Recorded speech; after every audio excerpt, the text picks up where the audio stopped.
एक गांव था मिर्जापुर। उस गांव में एक विधवा औरत शीला अपने 12 साल के बेटे प्रभात के साथ रहती थी। वो लोग बहुत ही गरीब थे। प्रभात दिन भर दूसरे लोगों की गाय भैंस चराने का काम किया करता था, तब जाकर उनका घर चलता था। प्रभात को पढ़ने लिखने का बहुत ही शौक था, इसलिए वो दिन में काम करता था और रात में पढ़ाई। प्रभात बेटा, काफी देर हो गई है, अब तो खाना खा लो, बाकी कल पढ़ लेना। माँ, थोड़ा सा और, काम खत्म ही होने वाला है बस। इतना पढ़ के क्या करेगा रे? इस गांव में तेरी इस पढ़ाई का कोई फायदा नहीं। फायदा क्यों नहीं माँ, मैं बचपन से देखता आ रहा हूँ इस गांव की हालत। जिन रास्तों पर लोग चलते हैं वो सब टूटे पड़े हैं।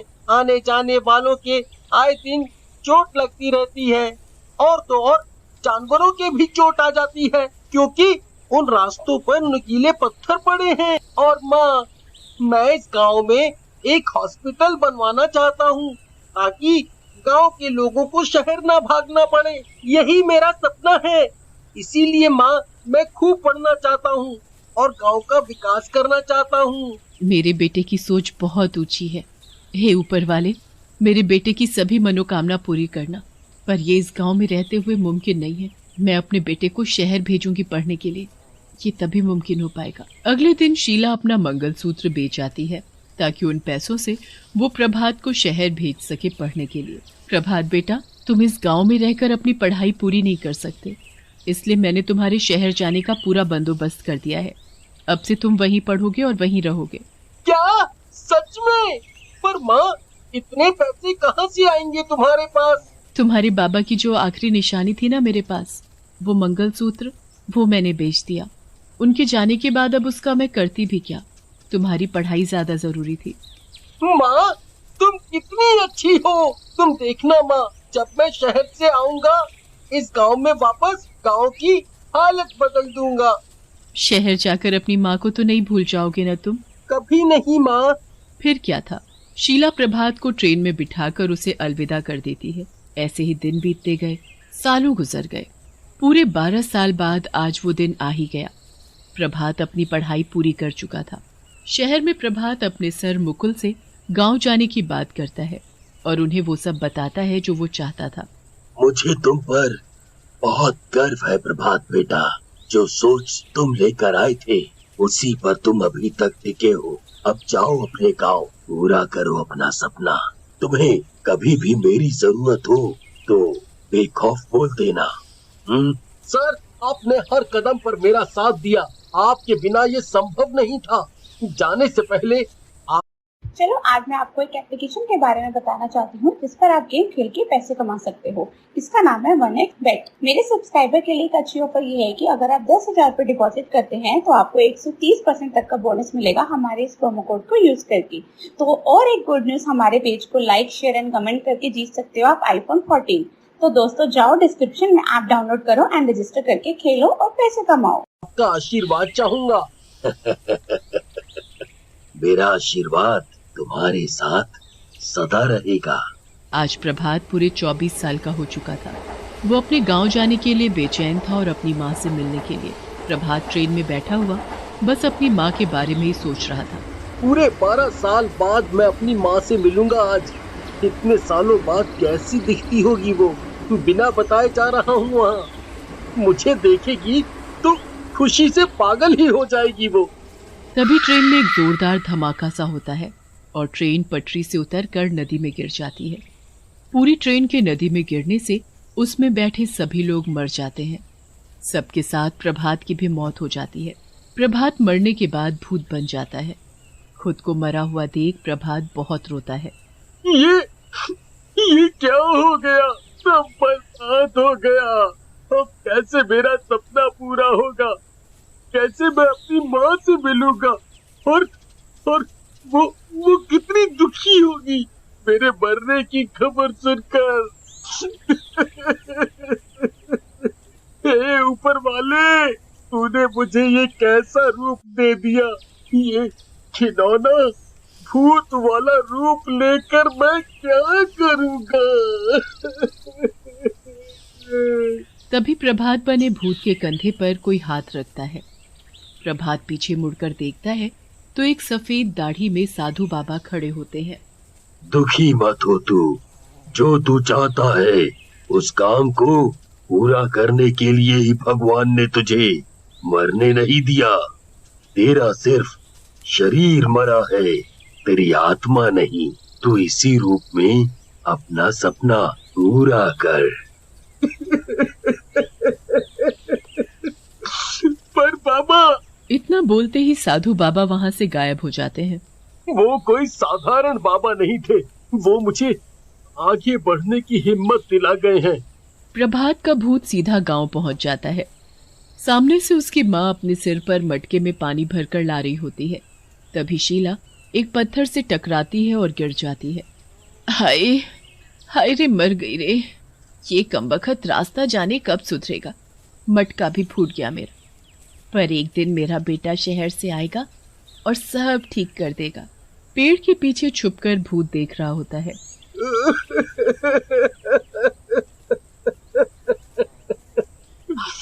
माँ, मेरी माँ।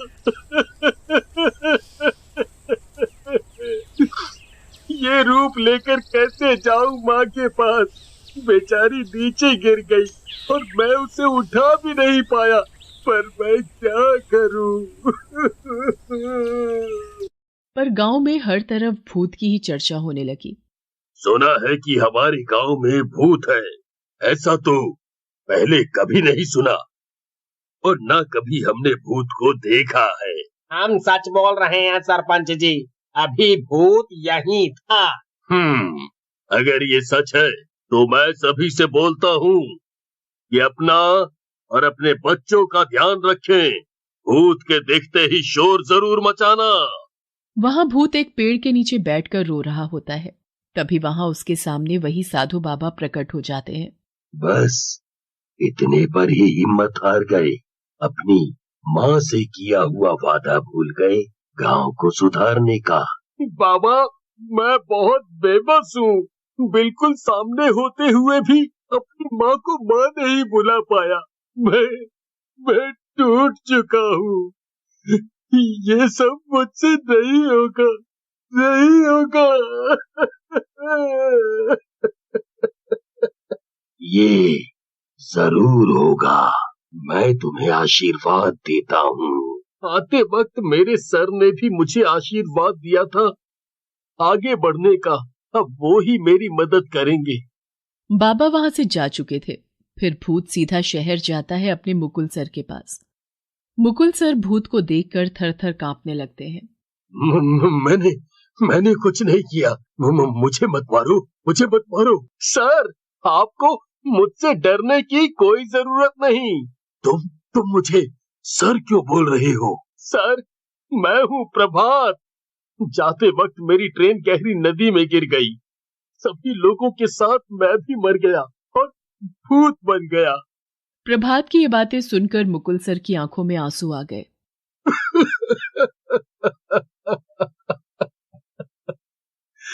प्रभात, ये क्या हो गया तुम्हें?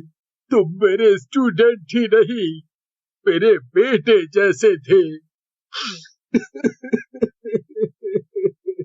सर, रोइए नहीं। शायद मेरी किस्मत में यही लिखा था। सर, मुझे आपकी मदद चाहिए। बताओ, क्या मदद चाहिए? मैं तुम्हारी पूरी मदद करूंगा। बेटे, तुम्हारे लिए तो जान भी हाजिर है। बताओ क्या करना है? भूत उसे अपने गांव का एक नक्शा बनाकर देता है। देखिए सर, ये मेरे गांव का नक्शा है। हमें इस कच्चे रास्ते को सड़क में बदलना है और यहाँ पर एक हॉस्पिटल बनवाना है। गांव में मेरी एक बेकार जमीन पड़ी है, ये हॉस्पिटल वहीं बनेगा। हमें इतना करना है। ठीक है, फिर चलो काम पर लग जाएं। मैं सरकार की मदद से ये नक्शा पास करा लेता हूँ। वो गांव की तरक्की के लिए जरूर हमारी मदद करेगी। मुकुल सरकारी दफ्तर जाकर नक्शा पास करा लेता है। फिर सभी मजदूर गांव पहुंचते हैं और सड़क बनाने में लग जाते हैं। पर प्रभात की माँ शीला उन्हें अपनी जमीन पर काम तो क्या, खड़ा भी नहीं होने देती। ये मेरे बेटे की जमीन है। तुम लोगों ने सोच भी कैसे लिया कि इस जमीन पर काम करोगे? मेरा बेटा यहाँ हॉस्पिटल बनवाएगा गांव के लोगों के लिए। हमें आगे से ऑर्डर मिला है इस जमीन पर काम करने का, और माँ जी इस पर हॉस्पिटल ही बनेगा। ये सुनकर शीला चौंक जाती है। दूर एक पेड़ के पीछे छिपकर भूत सब देख रहा होता है और रोने लगता है। अब क्यों रो रहे हो? तुम्हें तो खुश होना चाहिए, आखिर तुम्हारा सपना पूरा होने वाला है। मैं तो अपनी माँ के लिए रो रहा हूँ। जब उसे पता चलेगा कि उसका बेटा इस दुनिया में नहीं है तो उसे कितना दुख होगा, वो कितना रोएगी। मेरे आने की कितनी आस लगाकर बैठी है मेरी माँ। एक ना एक दिन तो पता चलना ही है तुम्हारे बारे में, पर अब क्या करें, तुम्हारी माँ किसी की भी नहीं सुन रही। आगे का काम कैसे शुरू करें? तभी भूत फिर से गांव के सभी लोगों के सामने जाता है। भूत को देखते ही सभी इधर उधर भागने लगते हैं। रुको साहब, रुको। मुझसे डरने की कोई जरूरत नहीं, क्योंकि मैं प्रभात हूँ। प्रभात, ये मेरी माँ है। ये झूठ है। मेरा बेटा मुझसे वादा करके गया था कि वो वापस आएगा। माँ, मैं ही तुम्हारा बेटा हूँ। प्रभात, देखो, मैंने अपना वादा पूरा किया और आ गया तुम्हारे पास। पर तुम तो भूत हो, मेरे बेटे नहीं। प्रभात अपनी माँ को उस ट्रेन वाले हादसे की पूरी बात बता देता है। ये क्या हो गया? हे भगवान, इसके बदले मुझे उठा ले, मेरा बेटा मुझे लौटा दे। शीला उसे अपने सीने से लगा लेती है। माँ बेटे का प्यार देख वहां खड़े सभी लोगों की आंखों में आंसू आ जाते हैं। अब मैं नहीं रोकूंगी किसी को। आप सभी जमीन पर काम शुरू कर सकते हैं। गांव में हॉस्पिटल बनने का काम शुरू हो जाता है और कुछ महीनों में हॉस्पिटल पूरा बनकर तैयार भी हो जाता है। प्रभात, तुम्हारा सपना पूरा हुआ। अब तुम अपनी दुनिया में जा सकती हो। तुम यहाँ ऐसे नहीं रह सकते। आखिर मरने के बाद भी प्रभात ने अपना सपना पूरा किया।